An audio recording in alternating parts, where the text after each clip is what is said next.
Halo, jumpa lagi di channel Belajar Arsitektur. Kali ini bersama saya, Chandra. Ya, bagi teman-teman yang belum subscribe channel ini, jangan lupa tekan tombol subscribe dan jangan lupa tekan tombol notifikasi untuk mendapatkan video terbaru dari kami. Nah, untuk video kali ini kita akan membahas mengenai fungsi dari sebuah teras pada rumah. Nah, langsung saja yuk kita bahas tema ini. Nah, sebenarnya apa sih teras ini dan juga fungsinya bagi sebuah rumah? Nah, teras adalah ruang peralihan dari ruang luar menuju ruang dalam suatu rumah atau sebaliknya ya teman-teman. Jadi ruang teras ini biasanya dinaungi sebuah atap dan juga memiliki satu atau dua dinding di bagian sisinya. Letak teras pada sebuah rumah ini beragam ya teman-teman, dapat berada di depan rumah, samping rumah maupun di belakang rumah tergantung dari fungsi dari teras tersebut. Teras yang berada di samping rumah biasanya terdapat pada rumah-rumah yang hook yang memiliki dua fasad pada rumahnya tersebut. Nah, sebenarnya apa sih fungsi dari teras-teras tersebut? Yuk mari kita bahas. Nah, untuk fungsi yang pertama yaitu teras sebagai area penerima tamu. Fungsi yang satu ini biasanya ditemui pada teras yang berada di depan rumah. Jadi teras ini karena letaknya di depan, jadi teras akan menjadi penghubung antara ruang tamu dan juga halaman dari sebuah rumah. Karena tamu yang datang berkunjung pasti akan mengetuk pintu rumah, jadi teras ini terletak pada depan rumah. Kemudian pada teras di bagian depan ini atau yang berfungsi sebagai area penerima tamu, seringkali terdapat kursi sebagai tempat duduk untuk tamu dan juga pemilik rumah tersebut. Dan untuk fungsi yang kedua yaitu sebagai pelengkap fasad dari eksterior. Fasad adalah tampak dari bagian terluar dari sebuah bangunan. Teras ini sendiri menjadi bagian yang penting dan tidak bisa dipisahkan dari sebuah fasad rumah. Tanpa adanya teras pada fasad eksterior, mungkin tampak rumah akan terlihat tidak proporsional. Teras rumah juga dapat kalian olah untuk memperkuat estetika fasad dan tampak depan pada rumah Anda. Kemudian kalian bisa menggunakan material, vegetasi, dan juga warna untuk menghias teras pada rumah tersebut.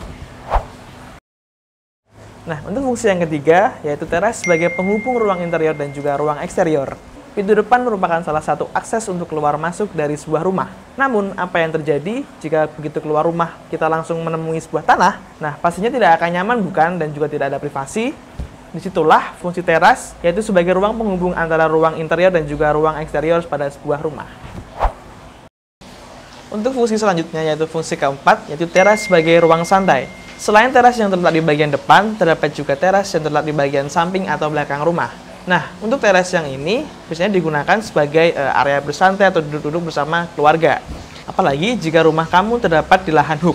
Teras samping dapat memberikan pemandangan yang lebih lapang dari sisi rumah. Di teras ini kalian dapat duduk-duduk santai sambil menikmati udara segar dari luar. Untuk fungsi yang kelima yaitu teras sebagai sirkulasi udara dan juga sumber pencahayaan alami. Di mana ada teras, pasti di situ ada pintu dan jendela. Penempatan pintu dan jendela pada teras dianggap pas karena teras merupakan lahan terbuka dan juga memiliki atap. Atap pada teras ini berfungsi untuk menangkal air hujan dan juga sinar matahari langsung masuk ke dalam bukaan yaitu pintu dan juga jendela atau juga yang disebut sebagai tampias. Sehingga dengan adanya teras ini, penghawaan alami dan juga pencahayaan alami dalam rumah menjadi semakin bertambah. Nah, untuk fungsi yang keenam, teras sebagai ruang serbaguna. Khususnya pada teras di bagian belakang, ruang ini dapat dimanfaatkan untuk berbagai kegiatan pada rumah. Karena letaknya yang ada di belakang rumah, tentunya privasi akan lebih terjaga, sehingga penghuni bebas melakukan kegiatan apapun. Teras belakang rumah dapat dimanfaatkan menjadi sebuah ruang makan, ruang berolahraga, ruang bermain anak, dan juga ruang santai. Atau jika kalian memiliki ruang yang berlebih, kalian juga bisa memanfaatkan teras sebagai area kolam renang. Nah, demikian video dari kami mengenai fungsi teras pada rumah. Semoga dapat menginspirasi teman-teman. Nah, jika teman-teman masih bingung mengenai teras rumah, teman-teman bisa menanyakan langsung pada kolom komentar. Atau jika kalian masih bingung, kalian dapat menanyakan langsung kepada arsitek dan juga desain interior pada Studio Rancang Reka Ruang. Untuk kontak dan juga link, kami cantumkan pada kotak deskripsi di bawah ini ya. Oke, sekian video kami kali ini bersama saya Chandra. Sampai jumpa di video berikutnya. Bye-bye! Karena letaknya yang ada di belakang rumah, privasi menjadi lebih terjaga dan juga bebas dari kegiatan orang lain. Gak mau aku kayak gitu.